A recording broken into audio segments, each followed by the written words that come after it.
নূতন স্টাইলে মাছ কাটছে চায়নারা। দেখো শুধু আঁশ ছাড়িয়ে নিচ্ছে না, আঁশের মাঝখান থেকে সুতোর মতো কিছু একটা বের করছে। এটা কিভাবে কাটছে, কিভাবে কি সম্পূর্ণ ভিডিও দেখলে আপনি জানতে পারবেন। মাছটা কোনো একটা লোক নিয়ে আসছে বিক্রি করার উদ্দেশ্যে, বা কোনো জায়গা থেকে কিনে নিয়ে আসছে। মাছটা লেজের কাছ থেকে সুন্দরভাবে কেটে নিল এবং মাঝখান থেকে দেখতে পাচ্ছেন আঁশটা সুন্দরভাবে কেটে নিচ্ছে। এই স্টাইলে আপনি কোথাও মাছ কাটা দেখে থাকলে বাংলাদেশে অবশ্যই জানাবেন।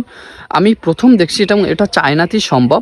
আর একটা সাধারণ মানুষ চাইলেই কিনে এরকম করতে পারবে না, এর জন্য ট্রেনিংয়ের দরকার। যাই হোক, মাছে দেখতে পাচ্ছেন উপর থেকে আঁশটা সুন্দরভাবে কেটে নিল, এবং অপর প্রান্তে যে আঁশটা থাকে সেটা সুন্দরভাবে দেখতে পাচ্ছেন কেটে নিল।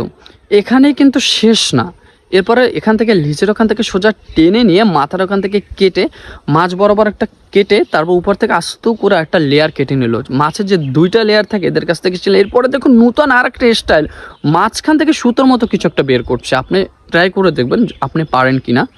এরপরে দেখুন মাংসটা সুন্দরভাবে কেটে নিয়ে একটা টিস্যুতে রেখে ভাঁজ করে নেবে। কেন টিস্যুতে রাখছে? মাংসের কাছ থেকে যে পানিটা বের হয় সেই পানিটা থাকলে খুব তাড়াতাড়ি ব্যাকটেরিয়া আক্রমণ করে মাছের মাংসটি নষ্ট করবে, কারণ এরা অনেক দিন রেখে মাছটা খায়। যাই হোক, এরপর আপনি মাছ যেভাবে খেতে চাবেন আপনাকে মাছ চায়নারা সেভাবেই কেটে দেবেন, দেখতে পাচ্ছেন।